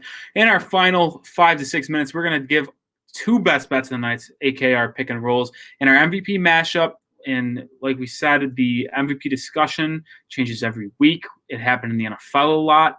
We're going to talk about one guy each that kind of jumped in the last week. So, Tyler, why don't you start? I'm going to start with the guy who I haven't had in my conversation. For the most part, and he just proved me wrong to the point where I can't leave him out anymore. It's Joel Embiid. Which is ludicrous, by the way, that you didn't have him in there before this week. I wasn't all the way there. I know the Sixers were the top seed in the East, and they've been playing exceptionally well since they added Doc Rivers and shooting pieces like you mentioned before, Seth Curry. But Embiid, he's got a lower back injury he's nursing right now, and he put up 31 and 11 last Wednesday, carried the Sixers without Ben Simmons, and he's had He's had like 14 straight games of 25 points or more. I just can't I can't excuse myself anymore from leaving Joel Embiid out.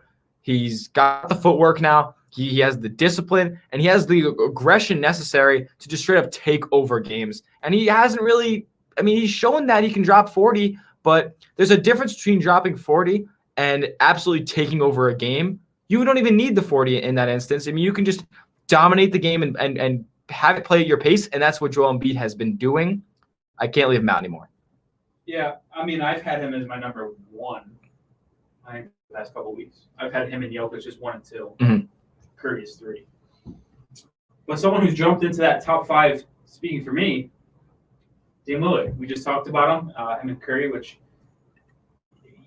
I don't know if you could have the debate because of what Curry has to go through on a nightly basis. And obviously the Trailblazers are much better around Lillard than it is with the Warriors around Curry. Mm-hmm. But Dame's averaging 30 and 8. To go and have 4.5 rebounds. He's shooting 38.5% from 3. And he's got the Blazers to a 18 and 11 record. And they started off poor. They started off slow. They were not good. They've really got it, and they're in a groove. And that's probably the game of the night.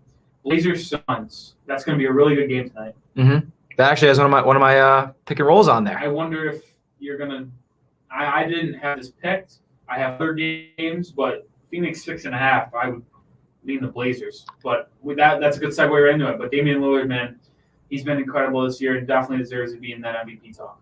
Absolutely. And one thing I want to say as we get into our pick and rolls is that, I went 2-0 last week. I am on an absolute heater with the pick and rolls, 3-1 in my last 4. I've won 1-1 the past 2 weeks. Yeah, and we're not too bad with the picks. I mean, take them, don't take them. We don't care. We're just doing it for the numbers.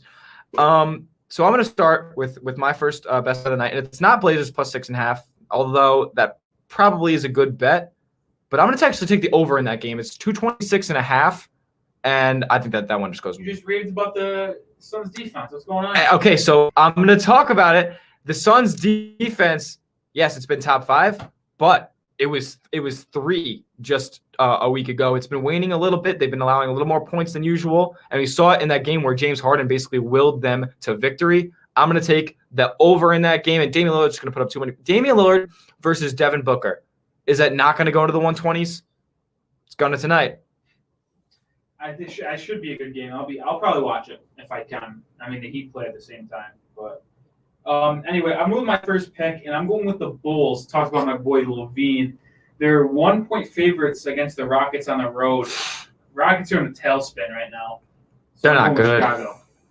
All right, Chicago there for Nick. And my last best bet of the night is going to be, wow, I can't believe I'm doing this. Lakers -7. Interesting. Yep. Very interesting. Lakers -7. The Wizards stink, and LeBron needs a win. Interesting. They're on a 4-game win streak. Yeah, and I don't know if you knew that. And it. No, I did know, and they've been playing good. They do stink though. I'm 7 points a lot. 7 points is a lot. That's a risky pick. There's a reason it's 7 because the Lakers, the odds makers, wouldn't put this game at 7 points if they didn't think the Lakers were going to win convincingly, especially without Anthony Davis. I think LeBron's got a game in his bag tonight. He always plays good against the Wizards. I got the Lakers. I was in between 2, taking underdogs, big underdogs. I was thinking about the Wizards, but I'm going to stick with my gut feeling originally, which is the Charlotte Hornets plus 12.5 against the Jazz. Yeah, the Jazz are really, really, really good, but 12.5 is too much for me. And there's a reason the game starts out. Yeah, could you imagine if the games all start with the spreads, like the Jazz or we're going to start up 12.5 points to start the game? Oh my God, that would be crazy. Either way, I think it's gonna bold. I always usually do one I really like and then one I'm going bold. That's how I kind of went with my Lakers pick. It's a little bold. Yeah, like I think the Bulls will win, and that's all they basically got to do. Because how often do you see a 1-point win? Mm-hmm. Rare. But plus 12 for the Hornets, 12.5. I like it, and that's gonna end our show today. Thanks for listening, guys. We're watching since our ever evolving streaming setup. We'll be back next week, and we'll be talking Bonnie's basketball for sure. Big weeks ahead. Ain't a week that glad we don't talk about the Bonnies and the A10. It's been the Director's Cut. WSBU 88.3 The Buzz. See you next Monday.